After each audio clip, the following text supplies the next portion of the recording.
All right. So where did we leave off? We were talking about confidence intervals, and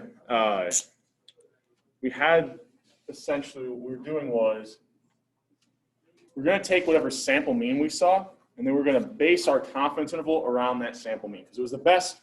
It's really the best. I don't want to say guess that we have, but it really is the best guess of where that population mean is. That's the only thing we can observe is our sample mean. We then said to get the upper bound, we're going to add a certain amount to that sample mean. And to get the lower bound, we're going to subtract that same amount. Now we know if we use that standard normal distribution, because we know that these sample means will be normally distributed. So if we go a certain number of standard deviations above and below that sample mean, we know what the probability is that we'll see a sample mean in that range. Now, we said because we have this confidence interval, you can almost think about it as we have an area to the left and an area to the right. This guy, alpha, right, that was kind of the area outside of our confidence interval, right? Or the probability that we see a sample mean that is kind of outside of however many standard deviations away we want it to be, right? Now, because alpha is kind of the total area in the tail, each side would have alpha over 2. So then when we go to look up these z-scores, we should be using alpha over 2. We then said the z-score will be the number of standard deviations away we want to be. So we have to, if we want to be 2 standard deviations away, then we have to take 2 and multiply that by whatever the standard deviation is. That's how we get 2 standard deviations away from that sample mean. Now, an equation that we had for this, that we can calculate it like an intermediate step, but we could also just plug in what the equation is, which is the square root of whatever the population variance was from what we're sampling from, divided by our sample size. Okay? So we have that. We have a couple things that are going to change the size of our interval, right? Think about how do we get a wider or a narrower interval? We add and subtract a larger or smaller amount here. So what's going to be true is this alpha, the original variance of the data we sample from, and the sample size all influence kind of the size of our confidence interval. Okay? So let's first think about how alpha would change this. Okay? So let's say I know what area I want in the tail. Let's say my alpha over 2 is, I don't know, 0.025, right? Okay? If I go and look that up in my standard normal, my z table, and I'll show you that in just a second, what I'll end up finding is the z-score of negative 1.96 would give me that area in the tail. If I want a larger area in the tail, so think about here, if this is alpha over 2, then that would have, we started with an alpha of 0.05. Right. We'll move this for the video too. Sorry. So we have the alpha of 0.05. Let's say I want to go to a larger alpha, 0.1. So now alpha over 2 is going to be 0.05. So if I want a larger area in the tail, what has to be true about the z-score that I'm going to find? This area is 0.025. If I want a larger area, the z-score is going to have to, right, a larger area. The new z-score is going to have to be kind of closer to 0 or smaller in absolute size, a smaller negative value. We've got someone waiting here. Hold on. So we know that this new z-score is going to be smaller. I don't know what it is if I don't look it up in the table in front of you. Let's say I look it up and I think it's about 1.65. Well, then going to a larger alpha value reduced my z-score. So it's going to make what I add and subtract to that sample mean a smaller value. So going to a higher alpha actually gives me a narrower confidence interval. And it kind of makes sense. If I'm wanting to say something, remember, when I go to a larger alpha, I'm actually saying something with less confidence, right? An alpha of 0.05 is the 95% confidence. An alpha of 0.1 corresponds to 90% confidence. So if I want to say something with less confidence, basically I'm going to be doing it with a smaller number of possible values that true population mean could be. A smaller number of possible values, that means a smaller confidence interval, or kind of a narrower confidence interval. Okay? So that's the first thing that could change our confidence interval. Now let's assume we want to keep the same level of confidence, right? It doesn't matter what it is, 90%, let's say. What happens if the original data I'm sampling from has a higher variance? So if the original data I am sampling from, I'm going to write this a little bit differently so I can get some things in here. If the original data I'm sampling from has a higher variance, what's going to happen to my confidence interval? Yeah. Yeah, right? If this gets higher, my kind of, remember I'm saying I'm going to refer to this as like my margin of error. Well, the margin of error will get higher, so I'm adding and subtracting a larger value to my sample mean, so I'm going further away from it, I'm going to get a wider confidence interval. Do you have a question other than that, though? Well, I think more about the graph, and you just have larger variance.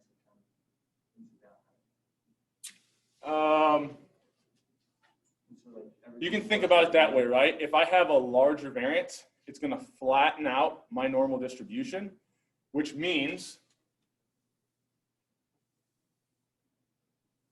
I have something like this. If I'm looking at the actual value, now when I want 95%, I might have to go like all the way out here to make sure that I'm going to see, you know, this probability I see a sample mean in between that range would be 95%. Right? But the real mechanism here is that this variance will influence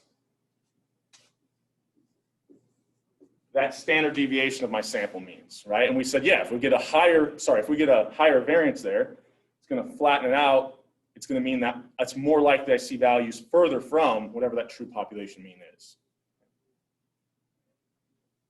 Okay, what happens if I take a higher sample size? Keep the level of confidence the same, but I take a higher sample size. Well, if the sample size goes up, what happens to this fraction? It gets smaller. If this gets smaller, my margin of error is going to be a smaller value. Right? So I'm adding and subtracting a smaller value, I'm going to get a narrower range of values, which is good. If I can keep the level of confidence the same, and by taking a higher sample size, narrow down at the same level of confidence, I can say, well, now I can tell you with 90% confidence, the true mean is somewhere in this much smaller range. Well, that's good. Now I'm kind of pinpointing down where that true population mean probably is. Right? And really, the only things we can change are the levels of confidence we want to say something with, alpha. We can't change the original variance of the data, right? That just is what it is. But we can also increase our sample size to try to narrow down this range as well, right? So if I want to say things with higher levels of confidence without getting way too wide of an interval, I have to take a higher sample size, okay? I forgot to grab my mouse here, so give me 1 second. Makes life a little bit easier. I hate dealing with laptop pads. All right, so kind of a little bit of a review of just what that confidence interval is. We then just discussed the 3 things that can kind of influence our confidence interval. Right? Now let's work through an actual problem. Okay, put some actual numbers to this. Right? So let's say, I don't know, I'm a hockey puck producer, right? My factory produces this good. Maybe I have a contract with the, I don't know, NHL, and they say, well, look, we need to know that kind of the true population mean for your hockey pucks is, I don't know, 9 grams, right? We're like, okay, we'll pull some off the assembly line. We pull 49 of those hockey pucks off our assembly line. We find a sample mean of 7.5. Well, it's not 9, right? But even if the true population mean was 9, if I only sample 49, it could be a little bit off from that, right? So I want to be able to tell the NHL, if I have a contract with them, with 99% confidence based off the sample we pulled off the production line, that, excuse me, you know, if we build this 99% confidence interval, hopefully it includes that value of 9 that the NHL wants, right? Because then we could tell the NHL with 99% confidence, we can tell you the true population mean is in between these 2 values, and one of those values happens to be the 9 that you wanted. Right? So we find our sample mean. We know that, and this is usually a weird one, so the examples I'll set up. You know, if we don't know the population mean, how do we know the population variance? Well, usually it's an example like this, where I have a production process. I know that the machinery, just that you know, it doesn't pour into these molds exactly the same every time. And somehow we have some prior information about what that variance is, right? And no, I can't look at every single hockey puck this machine produces, but I can take a sample of them off the assembly line. So we've got our sample size of 49, our population variance of 49, and our sample mean of 7.5. The only other thing we need for our confidence interval, if we look at that equation, is what's alpha? So at the 99% level, alpha would be what? Remember, alpha is just like the decimal form of what's outside my interval. 0.01. Yep, exactly. So what I'll then do, except for I don't have the z-tables pulled up, I go to my z-tables. I know the area that, oops, that's a little bit too big. The area that I want in the tail is 0.01. So I see what's the closest I can get to that in between these two. So negative 2.32 and negative 2.33. What did I forget to do there? I looked up 0.01. I looked up alpha. What do I actually need to look up when I'm looking at a confidence interval? Yeah, alpha over 2, or 0.005, right? 0.01 divided by 2 is 0.005, okay? So it's really easy to forget that step. If you have that equation in front of you, though, right? Hopefully that's kind of reminds us, oh yeah, I need to divide alpha by 2 before I go to the table, okay? So 0.005, let's see, now we get close to that in between these two values. So negative 2.57 and negative 2.58. So I'll use negative 2.58 there. Now one of the things is when I'm looking up this z value, I can think about it as what I was doing is I just found the z value that would give me 0.005 in this lower left tail. But for a confidence interval, I have a right side as well. So 2.58, the area to the right of that, would also be 0.005.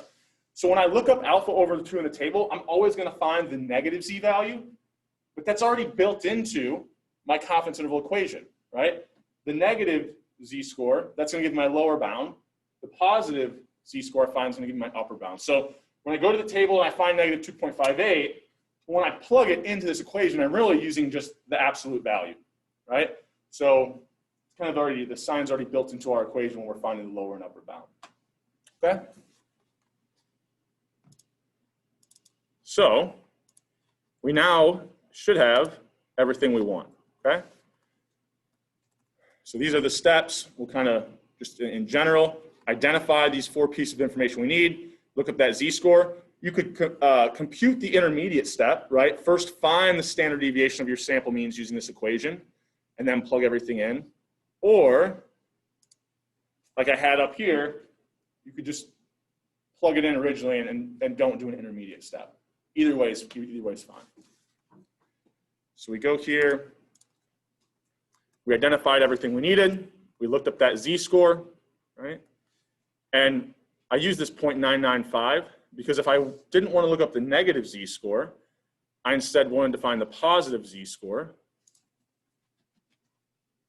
Right? If I wanted to find this, I know the area to the right is this alpha over 2. So I would know the area to the left would be just 1 minus that, which would be 0.995. So all just different ways of thinking about this and seeing this, okay? So we've got our z-score. From here, it's just a matter of compute what that standard deviation of our sample means is. This is an easy one, ends up being 1. And then plug everything into our equation here. Sample mean is 7.5. The z-score for alpha over 2 is 2.58. And we calculate the standard deviation of our sample means to be 1. Right?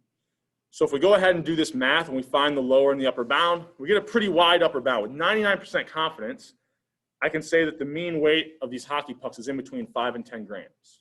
Right? So it's not great, right? I mean, it's a pretty wide range, but it does include the desired true population mean that the NHL wanted, which was, what did I say, 8 or 9, something like that, right? Now, how could I narrow down this kind of range of values, but keep the same level of confidence? So if I still want to say with 99% confidence the true population mean is in between these values, what's one thing I could do to kind of narrow this range down?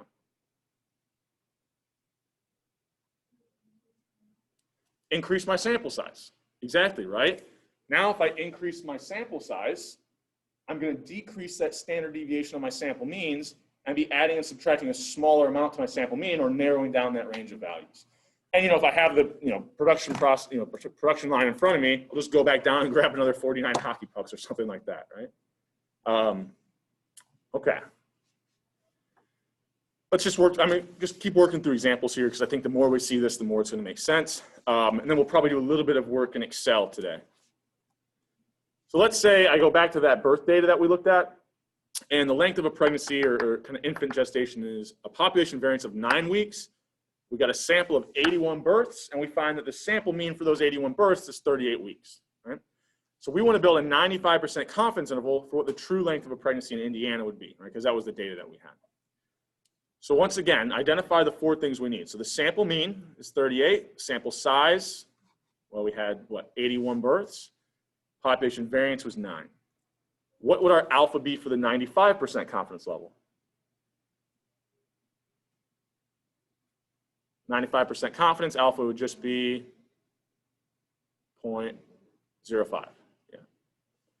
So when I go to the table, I don't look up 0.05, I look up alpha divided by 2 or 0.05 divided by 2. Okay? So we've got these range of possible values. Which one's going to be, an online quiz question might look something like this. Okay? So I've got all the pieces of information I need. I need to find that z-score for 0.05 divided by 2. And this is actually, I'll show you, oops. The confidence interval for 95% level is kind of nice because if you look up that area of alpha over 2, 0.025, it's actually a number that's exactly in this table. So you then go over negative 1.96, right? And that's the z value that we'll use.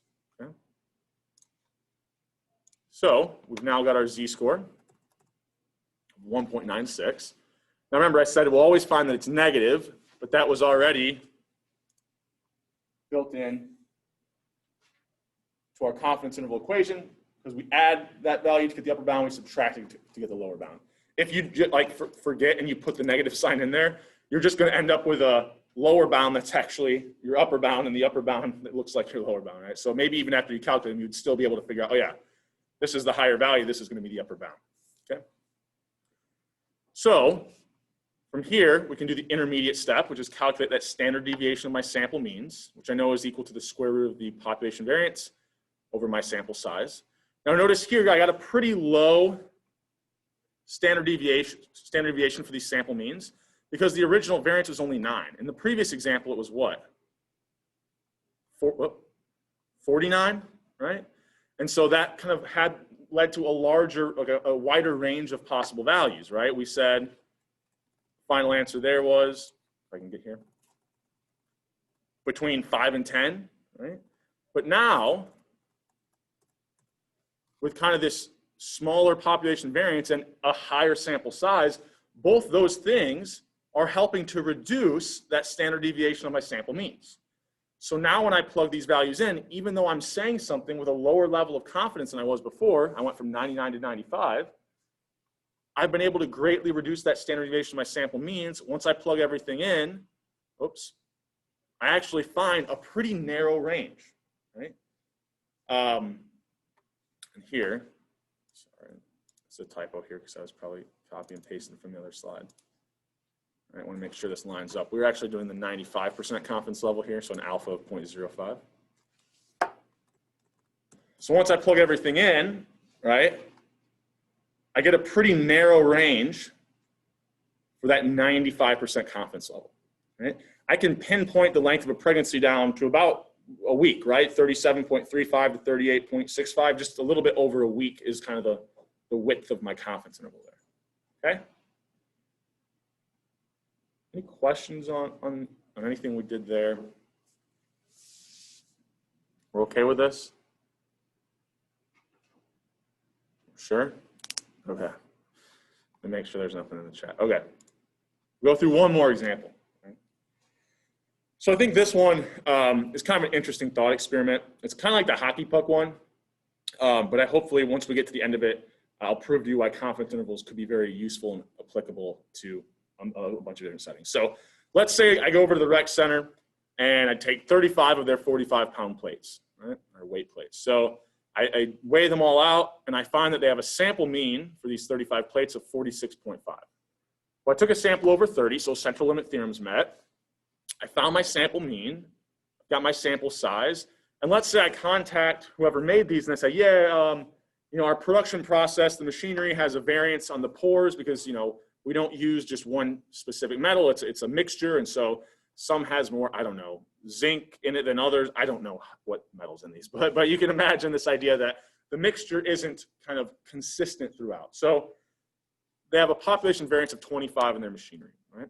So if I wanted to build a 90% confidence interval for where the true kind of weight of these plates is, what would I do, right? Well, I kind of already told you this, but for an alpha of 0.1, we can work in the reverse too. In the other two examples, I gave you the level of confidence and asked you what alpha was. Here, if I have an alpha of 0.1, that means kind of the area in my confidence interval would be 0.9. So as a percentage, the 90% confidence interval, right? So I can work in either direction there. So I've got everything that I need. I need to look up that z-score. So 0.1 divided by 2 is 0.05. So just to get more practice of this table, I know the area in the tail, so I'm hunting down in the middle where I can find 0.05. Looks like it's between these two values. So negative 1.64 and negative 1.65. So I'll use the higher and absolute value of the two, so 1.65. Once I have that, right, I can find the intermediate step. Yeah. So what was your step again for choosing the high level? Oh, okay. Yeah, let me show you. So it's a little bit, oops, I didn't mean to do that. There we go. So if I say I'm in between these two values, right? So really what this is saying is if I had a z-score of negative 1.64, the area to the left of that would be just over 0.05. But if I had negative 1.65, the area would be just under. So I actually know the real z-score I want, like in a second when we go to Excel, should be like negative 1.645, right? It's somewhere in between those two. But instead of kind of taking the, you know, splitting the difference, we all, just for the practice of this class, if we're using the table, we just take the higher of the two. When I say the higher in absolute value, right? Because when we're dealing with negative values, negative 1.65 is actually a smaller, not like it's lower, but in absolute value, if we ignore the sign, it's greater in magnitude. Does that make sense? So you would choose negative 6.4? Negative 1.6, then we go up here. We're in between negative 1.64 and negative 1.65. So we'll use negative 1.65, right? It's greater in magnitude. So you're not choosing the greater number because, like, not the greater number. Like, that's what I'm saying. When we're dealing with negative values, it's a little bit tricky in the way you say it. That's why I'm saying magnitude, because, or greater in absolute value. If I take negative 1.64, negative 1.65, absolute value means we're ignoring the sign. So if I take the absolute value, which of these is larger? 1.65. okay. Yeah. And if I get lazy with my language, because sometimes I just say magnitude, that's what I'm referring to. The idea that if we took the absolute value, the larger in magnitude, the greater in kind of size if we ignore that negative sign. Does that clear it up? Yeah. Okay. No, it's tricky. It's tough with the negative values because you're right. In any other math class, we're thinking about negative 1.65 is the lower value, but we ignore the sign, it's higher in absolute value. Yeah, I was looking at the actual score, the 0.05. Oh, yeah. No, you're not choosing the higher of the probability. You're choosing the higher of the z-score those probabilities correspond to. Yep, good question. All right. So we go ahead.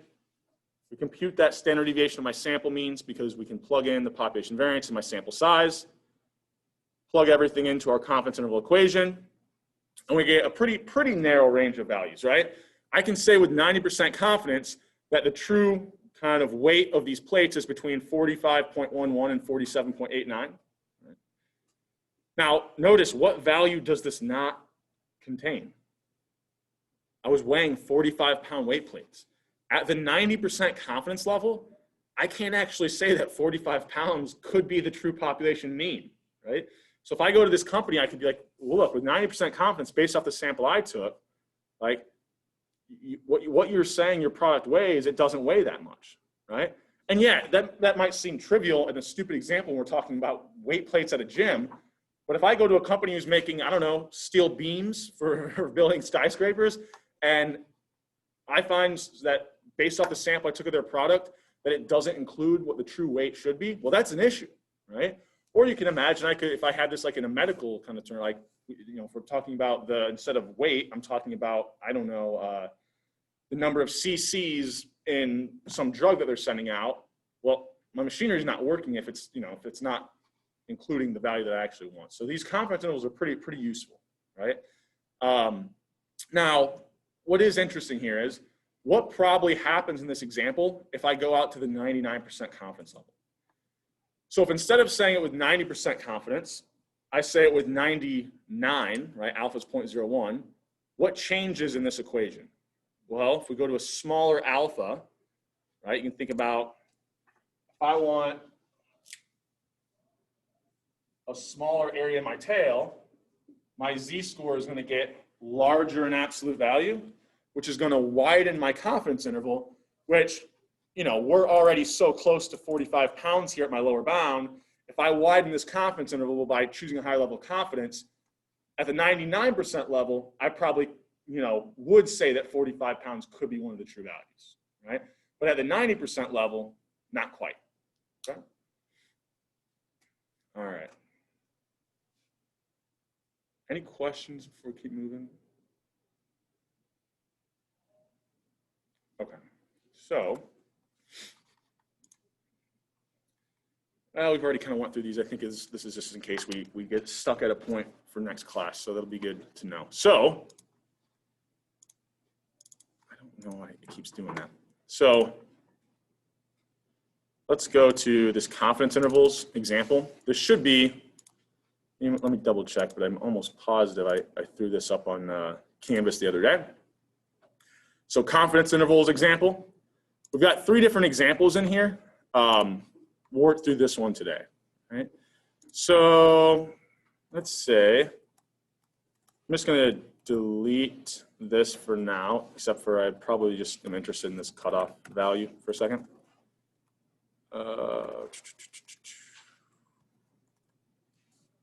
We'll delete that, okay?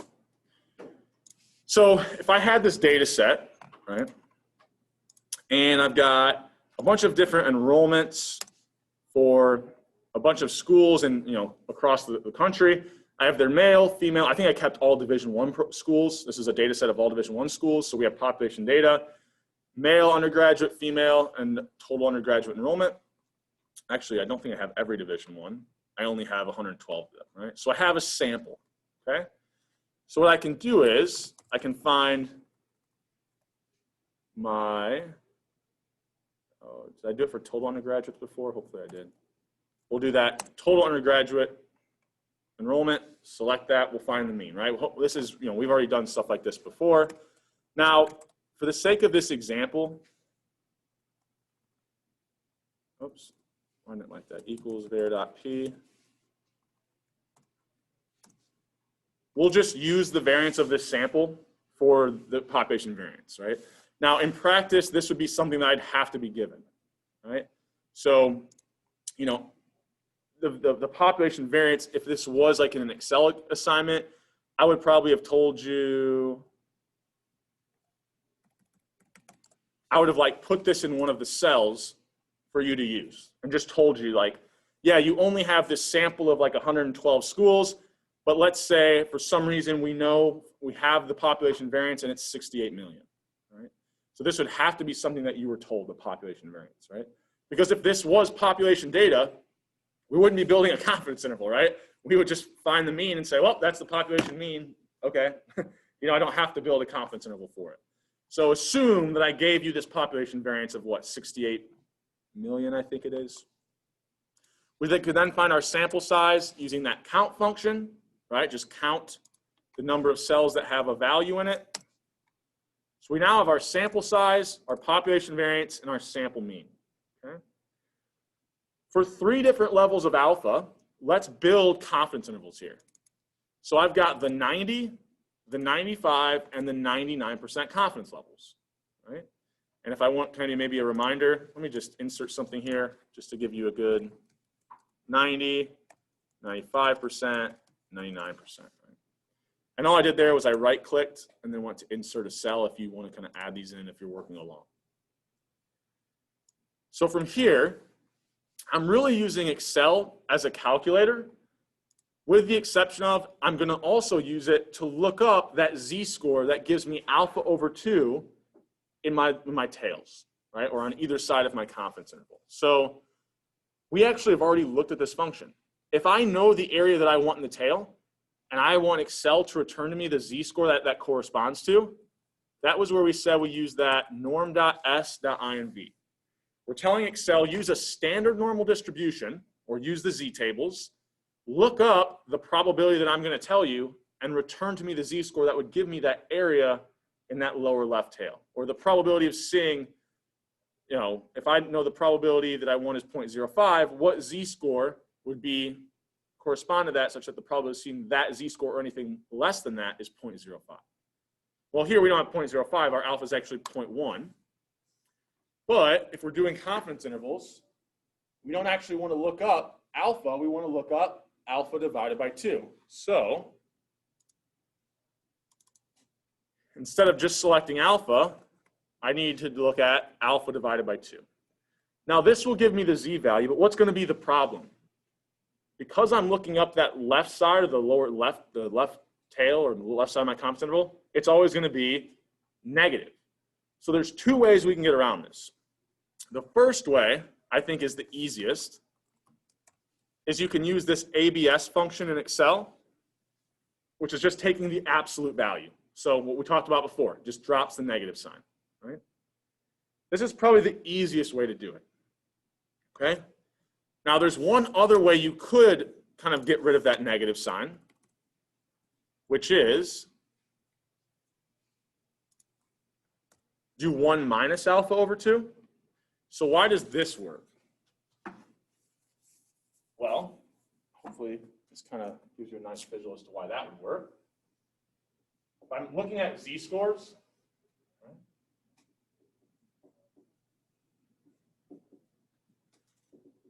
I know that if I'm looking at the same z-score, but one's positive, one's negative, right? Well, the area to the left of the negative z-score is the same as area to the right of the positive z-score. So if instead of like, I don't want to drop this negative sign, I don't want to use the absolute value, to find the positive z-score, well, I know the area to the right is alpha over 2, so I know the area to the left is just 1 minus that, right? So I can do 1 minus alpha over 2 in that normal distribution equation, or I can just use alpha over 2 and then take the absolute value. Either way will give me the same value answer, right? So I can use 1 minus alpha over 2, right? And kind of just to prove this to you, I guess. Whoops, what's it not liking here? Oh, I left the parentheses on there. Just to prove this to you real quick, if I used, come on, get out of here. There we go. Forgot a parentheses. Should give me the exact same value. Right? This one has a few more decimals in it because the column's wider, but right, same exact value. Okay? So what's kind of nice about setting it up like this is if I have my 3 alphas, when I copy this down, it's going to update my cell reference, right? K14 will become K15. And I'll now get my z value for each one of those different alphas. Notice these same values keep popping up because we keep using these same 3 benchmark 90, 95, 99% confidence intervals. So in between 1.64 and 1.65, here in Excel we get the exact amount. 1.96 right? It's not even exactly 1.96, it's like just under it. And then about 2.575, in between 2.57 and 2.58, okay? But we can be more exact in Excel than we could be just doing this by hand. So at this point, Excel just becomes your calculator, okay? You're going to enter in what you want Excel to do. The confidence interval equation was, take my sample mean, right? Subtract that z value multiplied by the standard deviation of my sample means. But we said we could, instead of calculating the intermediate step, just plug in the equation for the standard deviation of our sample means, which was the square root, so SQRT, of the population variance divided by my n, or my sample size, okay? So this is just the lower bound equation here. Right? Now, this is great, right? But I don't want to have to type this in every single time. One way I can get around that is when I copy this down, I want my z value to change, right? But I don't want anything else to change. So I'm going to put $ or freeze every cell reference that isn't that z-score. And you could have used F4 and shortcut, but here I just kind of went through and put them in. So now when I drag this down, it still uses these, the mean, the population variance, and the sample size, but it's updating my z value that I'm using. Right? Okay? And what happens is, as I go to higher levels of confidence, I have to include more values. So my lower bound should keep getting lower, and my upper bound should keep getting higher. Sure enough, my lower bound, as I go to higher levels of confidence, is getting lower, right? Or I'm getting a wider range of values, okay? Now, if I want to copy this over, I'm going to have a problem, right? Because it's going to update that cell reference and not use the z value anymore. So this is the shortcut I would say to save some time for doing the upper bound. Because the upper bound is this exact equation. What's the only thing that changes? I add this margin of error here, right? So what I'm going to do, and actually, I'll do it this way. So if you see up here, you've got this little toolbar. I'm just going to copy that. So Control-C, hit Enter, go over to the cell that I want to paste it in. When I use this method, it doesn't update my cell reference. And now I just go change the negative to a positive sign, and I've got my upper bound, right? Or I guess, you know, maybe I could do this. I could copy it over, know that this is wrong. It actually needs to be L14, and just go in and change it. Oops. I also need to change the negative sign to a positive sign because I reverted those changes. Right? And now when I drag this down, I'll get my upper bounds, right? So once I'm down here, it's using the new z value, but keeping all these the same as well, okay? So just be careful when you're copying over, kind of going from the lower to the upper. And you could just type it in both times just to prevent making any mistakes there. Excuse me. But once you freeze these cells, you can copy it down. And I could do this for not just 3 levels of alpha. I could do this for any out level of alpha I want, right? So now that I have these confidence intervals, I can say things like, with 90% confidence, I know that the true population mean for enrollment at D1 universities is somewhere in between 16,500 and 19,100, approximately. Right? Yeah, and I could do that in the 95, 99% level as well. Okay. Any questions on this? Do you want to see a cell again, or? I think I was saying we have 112 observations. We only have 111. My bad. Yeah. I was going to ask, to just get a better understanding of the lower upper bound difference. Yep. Can you explain that? When you say the lower and upper bound difference, you mean as we go to different alpha values, or just the difference in between these two?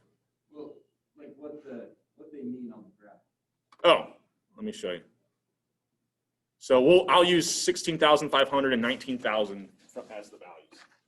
So really what we were doing when we were looking up those z values was because eventually you can kind of think about the distribution of my sample means was like this, right? What I really want to do, I see this sample mean somewhere over here. I then want to build a confidence interval around that. So here is my lower bound of 16,500, and here's my upper bound. So I'm saying with 90% confidence that the true population mean is somewhere in that range. Now, the sample mean I found, I'm plotting it here. Who knows? It could have been right here. It could have been right here. But no matter where it was there, it was within whatever, 1.65 standard deviations, and it would have a confidence interval that included that true population mean. Does that help kind of connect it? Okay. Okay.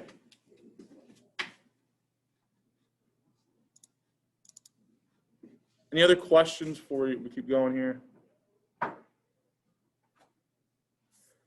Okay, so I want to show you one more thing in Excel. I have this CI grade data file up there as well. You're not going to have to change anything in here. I just want to show you. I think this is an interesting, if this was like advanced stats or something, maybe I would have you guys try to create this, but it's not. Actually, at even advanced stats, there's a little bit more information here that you would need some more Excel knowledge. But I had this population data, which is basically every student that's ever taken business stats for me and what their letter grade was. Not letter grade, their score that I submit, right? So it's all to integers, okay? Well, I can find the true population mean, right? Just take the average. I can find the true variance, okay? And then I can find my sample size using that count function. What I then did is say, okay, well, look, what if I sampled, because I got what, 430 students?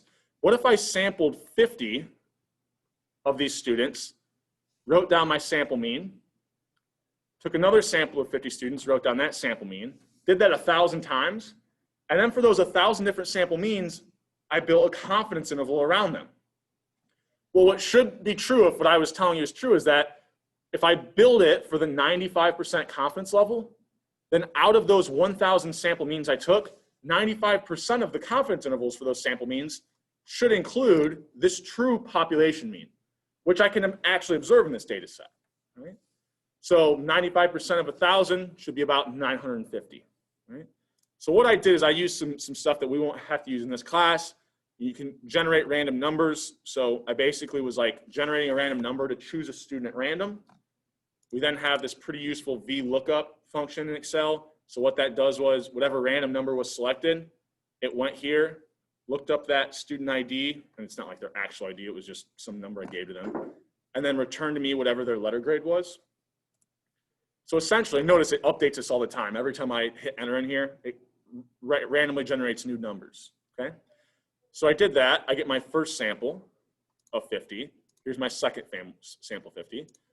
I found their sample means, right? That's just taking the average of that sample. I then built my lower bound. Now here, I didn't break this down into steps. This is another way you could do this.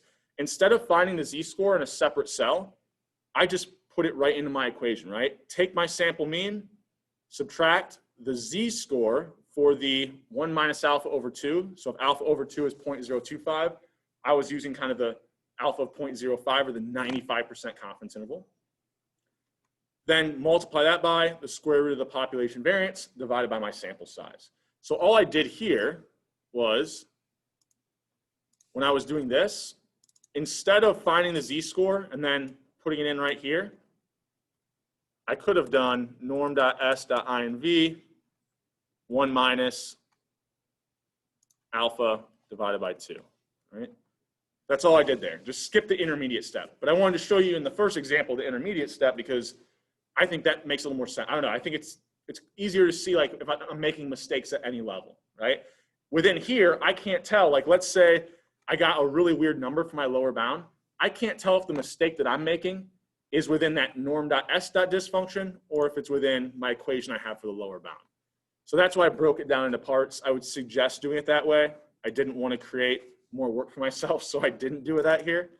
And I was confident that I was doing it right. So I then just took the exact same equation, and then I added that margin of error to find my upper bound there, right? So now I have essentially 1,000 different confidence intervals, okay? So I can check to see for this first sample, is my confidence interval that goes from 76 to 84, does that include this true population mean of 79.8? Sure enough, it does. So I put a 1 down. Now, I didn't actually manually put a 1. I used some if statements, which I said, I'm not going to expect you to do this, but this is the power that you really could have in Excel if you kind of master it, right? So I've got all these different confidence intervals. Notice, let's find one. Oh, I had one and I passed it. So like this one, 80.9 to 89, didn't include the true population mean of 79. So there was a 0 there, right? I then basically just use this sum function to count the number of times the confidence interval included that true population mean. Sure enough, every time I hit enter here, it's going to generate new numbers, and they're all right around 95% of the 1,000, right, or 950 out of the 1,000. Now, it's not going to be exact, because to be exact, I would actually need an infinite number of samples, right? But you can see, I mean, it's even with 1,000, I'm getting values right around 95%, or that 95% of my sample means did include, when I built that confidence interval around them, did include that population mean. Right? Now, this is something I can do here because I had the original population data. Usually all we see is this one sample, and we can only build that one sample mean, right? So depending on which of these samples I took, if I was only able to observe one of them, 95% of the time, I'll be giving you a range of values that includes the true value. 5% of the time, I'd be wrong, right? And we're just okay with that, right? Because we know that we're not saying this is with 100% certainty. We're only saying that with 95% certainty based off the sample mean. Okay? Any other questions on anything in Excel? Like I said, I'm not expecting you to be able to kind of construct something like this, but I thought it was just like a good thought experiment to really show like what we're saying is true, right? We usually only see one sample mean, but if I could see 1,000, what we're saying will hold, would hold, actually does hold, right? What I would expect you to do on like that homework assignment is something more like what we did here in this confidence interval example, right? We have a known variance or a known standard deviation. We could build a confidence interval for it, okay? So next class, we'll basically be doing the same thing, but we'll be doing it for proportions. It'll look very similar.